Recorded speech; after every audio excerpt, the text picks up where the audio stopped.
Oi! So last night I had a bit of a marathon, and back to back I watched the original FLY trilogy from 1958 to about 64, 65. I've been a big fan of Cronenberg's remake. It's a spectacular film, and even the sequel that came after that's pretty awesome. So I thought I'd go back to the roots and just see where these remakes have come from. So I started off with the original The Fly, 1958. Great film, spectacular film also. It's basically, the story is, if you don't know it, there's a scientist and he's developing this machine that can transport an object, from one pod to the other, and with the goal that eventually maybe he could use it as a form of transport for people and transport a person from one to the other, across the world or wherever it may be. And same basic premise as the remake, and it's a great film. This one's shot in colour, and the ones that came after it in 59 and 64 or whatever it is were actually shot in black and white. They must have had the budget cut, but this looks spectacular in colour. It looks really, really pretty. It was nice to see the original at least in colour. Really nicely shot. I think they've done well because it's one of those films where the actual fly monster you see very little of. And I think that works really well. I really enjoyed it for that fact that they didn't overdo, showing this fly monster, for the whole second half of the movie or whatever it may be. They did it quite sneakily and it was well done. I really did enjoy this film a lot. For a 58 movie, I think they've done quite well. It's got Vincent Price in it, old Vincent Price. He plays a similar character that he normally sort of does. But yeah, man, I rate this up next beside Cronenberg's. This one sort of just scratches the surface of the scientist and his, madness. The further he gets developing this machine, where Cronenberg really gets to the guts of it, and he goes pretty hardcore. And you watch this man turn into a fly and really turn quite insane in the end. Not that he probably wasn't halfway there to begin with. But so this is more surface scratching, but the elements are all still there. And then of course, from the original, you go to Return of the Fly. And if the first one I would class as the classy one, and this one's the cheeseball one. So this is the cheeseball sequel, a bit like the Cronenberg one. Basically, halfway through this movie, you see the fly and you see him for the rest of the film.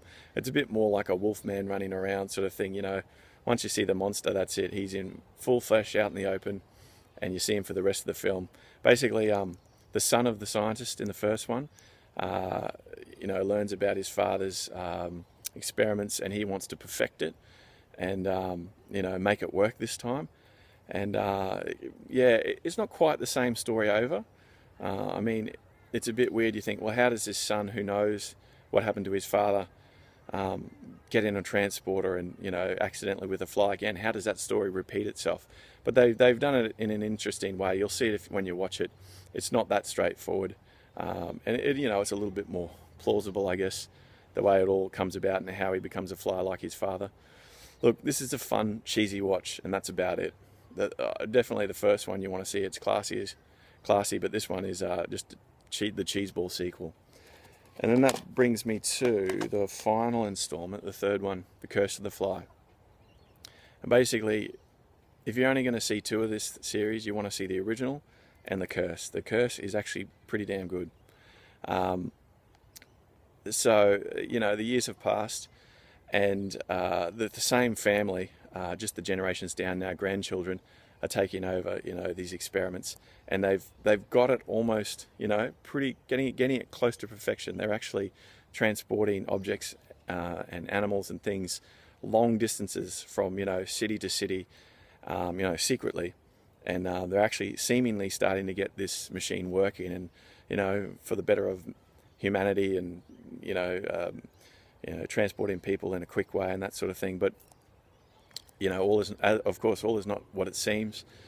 They may be able to transport these people, but you almost got to have a waiting period to see what the effects of this transport are going to be. So that's basically the premise of this one. And so you do not see a fly or a fly creature in this. That's not the idea. It's sort of just a continuation of these experiments and where this family have taken their craziness to. It's just taken to a whole new level. And this is like the creepy, horrific one. So the first one's your classy one, your second one's your cheeseball one, and this is your creepy, horrific one of the series. And I don't know what's better. I don't know if I enjoyed the original or this one more. They're both pretty close. This was pretty well done. I was surprised. So yeah, the Fly trilogy. Got a real kick out of watching these. Really enjoyed them all. The second one you can give a miss if you wanted to, but dude, if you love Cronenberg's The Fly and you want to see where it's all come from, you got to check out this trilogy. It's a fantastic trilogy. Really enjoyed the movie marathon, and I made it through all three, which is pretty impressive. Anyway, guys, I hope you enjoyed the video. Thanks for watching, and I'll see ya.